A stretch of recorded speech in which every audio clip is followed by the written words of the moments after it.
That was beautiful, wasn't it?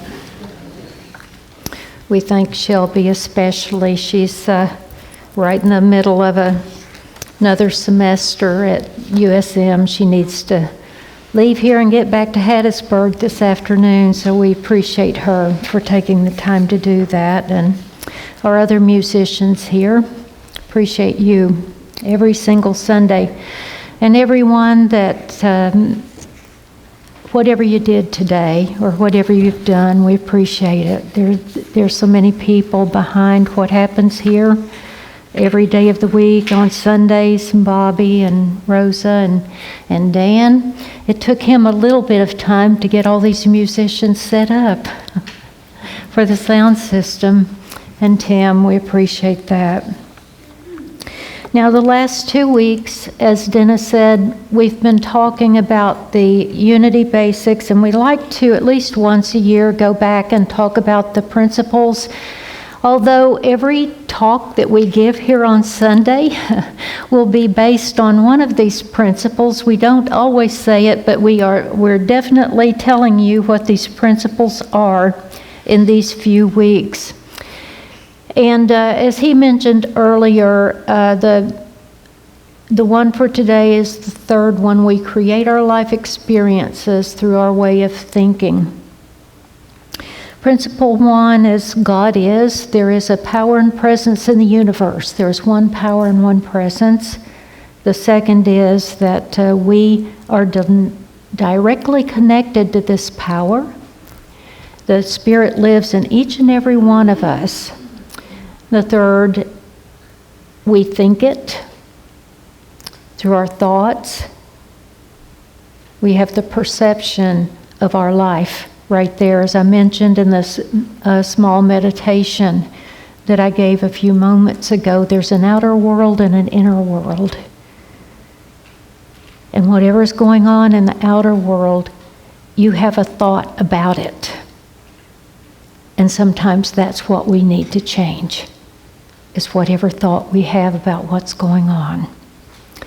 And through meditation and affirmative prayer, which we believe increases our connection to God, we practice that daily, or maybe moment by moment. And knowledge of these principles isn't enough. We must actually live them. When someone sees me in the outer world, I hope they know that these are the practices that I live by. Now this week, this month, I've been talking a lot about the Wizard of Oz, because when I was talking about the spiritual principles, it reminded me of the journey that Dorothy takes down the yellow brick road. And of course, the Tin Man is looking for his heart, and the Scarecrow's looking for his brain, and the lion is looking for his courage. And as we go through the journey of life, we find many opportunities to find these things ourselves.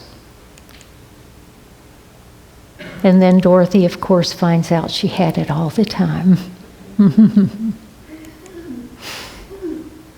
And then, of course, not to spoil the ending, but it's all going to be okay. So, principle 3, we're co-creators with God, creating reality through our thoughts. You may have heard this spoken as the law of mind action, or thoughts held in mind produce after their kind. This is not simply the secret or the law of attraction, but much more. We are co-creating our lives. So, Reverend Ellen Davenport, in her book, The 5 Principles, and by the way, I offered to give some of those out last week, and I did, and I gave all of them out. So I have a new stash, so anyone that wanted that book, I do have a few more. I see people saying they do. So Ellen Davenport, who wrote this book, says this about Principle 3. Our thoughts, feelings, and beliefs have the power to create our reality. And while I think of it as co-creating with God, the law also works for those with no concept of God. Like any universal law, it's in effect everywhere, the same way, all the time. So she says, you want a better life? Choose better thoughts. So the third principle implies that a positive attitude will lead to positive things in your life. So every point in our lives, we're given an opportunity, aren't we? Whether to choose our Christ consciousness or to see the way the world sees things. And I remind myself all the time to choose Christ consciousness. So if we think of ourselves as a tuning fork, whatever tune we're humming is what the universe picks up and reflects back to us. Think about that for a moment. What tune have you been humming this week? I hope it wasn't anything negative. Do you have any negative thoughts or tunes running around in your head? If you did, convince yourself to change that. Change it. Change that tune.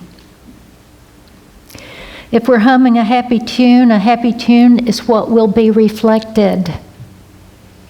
If we're worried or angry or cranky, that's the tune the universe is going to hum along to. Or as Ellen points out, if you're vibrating with joy, you'll experience more joy. If you're vibrating with misery, you'll experience more misery. Your vibration is reinforced no matter what. In a way that can be a little scary, can't it? But then we should always use that advice to remind us when our thoughts get gloomy, or cloudy, scary. Change your thought. Change your thought. You can do that. It is possible. And I just wanted to remind you, this isn't really new thought. This is ancient thought. Epictetus, a Greek philosopher from the 1st century, taught, it's not what happens to you, but how you react to it that matters. We're disturbed not by things, but by the view which we take of them. Interesting, huh? That wisdom's been around for a long time. And as I said earlier, we live from the inside out.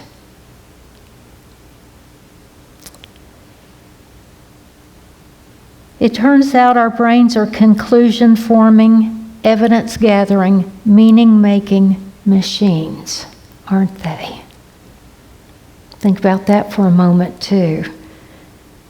While you'd think that evidence came first, and then the conclusion, the opposite is true. In other words, our brains create conclusions, and then we spend the rest of our days gathering evidence to support those conclusions. Have you done that recently? You've already concluded something, and then in spite of the evidence, you're going to believe what you had already concluded long ago. That's what you're seeing out in the world right now, by the way. And as you go through the weeks and you see the news and everything that's going on, think about that.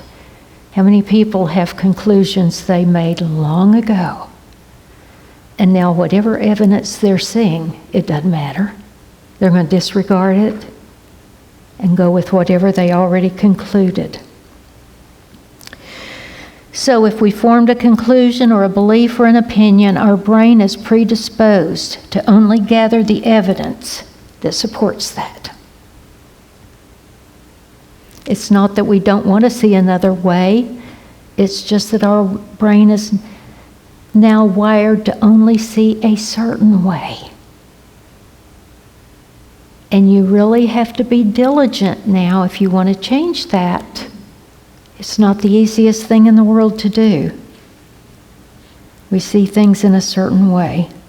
We're trying to show up differently on the outside without looking at what's going on the inside when we want to change.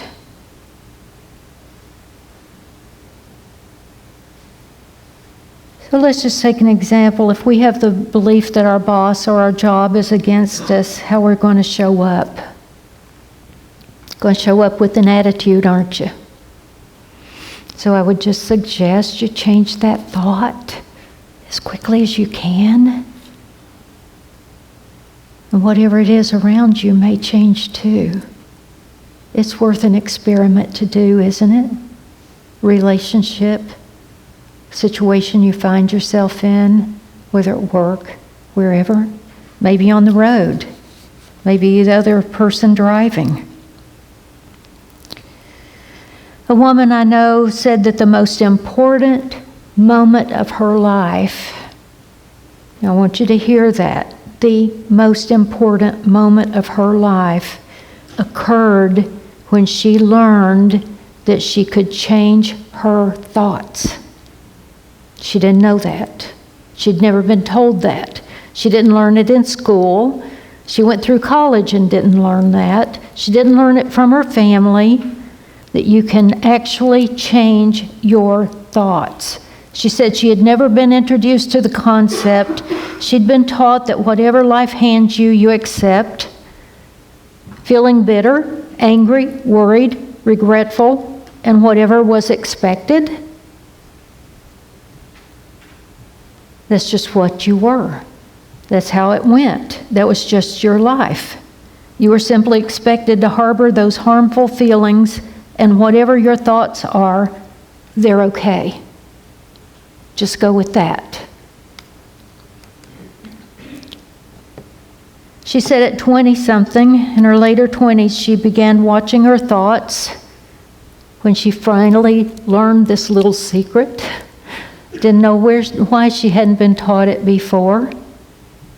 So 20-something, she began watching her thoughts and noticed how they were all negative, blaming someone, thinking badly of herself, hating every circumstance in her life. She finally learned that she could take responsibility for her happiness and her joy.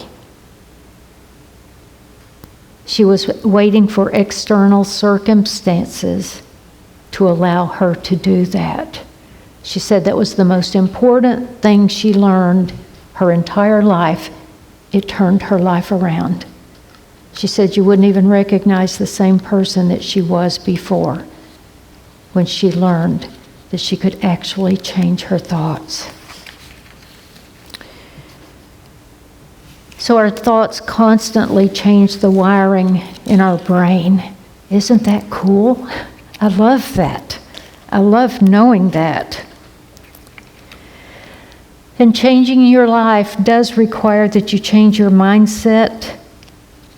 And this is probably the most important thing you'll hear this morning. You cannot not overcome previous problems with the same mindset that created them. So what are you going to change in your life? Are there some outer circumstances that you could look at differently, view them differently, and your life could change? As I've strived to point out here now multiple times, there are two kinds of events that we experience. As I said earlier, there are those exterior events which are physical, and there are the interior events which are metaphysical, the unseen. Put simply, there's what's happening, and then there is what we think about what's happening. And the moment you find yourself worried, concerned, upset, angry, stop yourself right in the middle of it. Ask yourself, how could I change this thought? And the reason you want to change that thought is so you'll feel better. While you're having that angst and worry, you're doing all sorts of damage to your body. You have a knot in your stomach, your blood pressure rises. It just can't be good or healing. So one of the reasons you want to change your thoughts from something worrisome to something good and joyful is so that you will be healthy and you'll feel good. That's one of the thoughts. And most people don't contextualize their movement through the moments of their life in this way. Yet this is the way we're getting through our days, our interpretation of what's going on in the world. First, something happens. Either we do something or something is done to or around us. Secondly, we have a thought about what is happening. Our thoughts follow the occurrence so quickly that we often meld those two things into one, don't we? We've made a conclusion. So then we decide that the exterior event and the interior event are the same thing. And they're not. They're not. We don't even have to respond to what's going on in the news. It doesn't even have to bother us if we're not part of it. We certainly don't want to be concerned and worry about it. So the first freedom is not freedom of speech. After all, the first freedom is freedom of thought.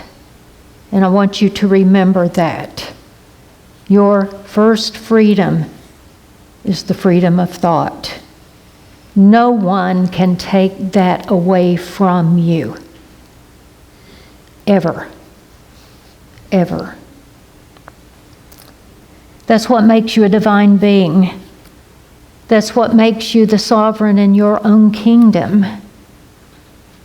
That's what makes you an individual and unique expression of the divine, of God.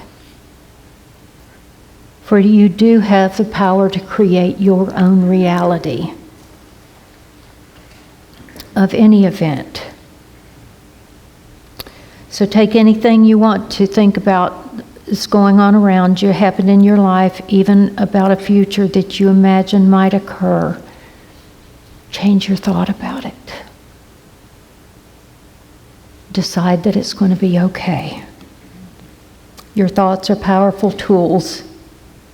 No one can stop you.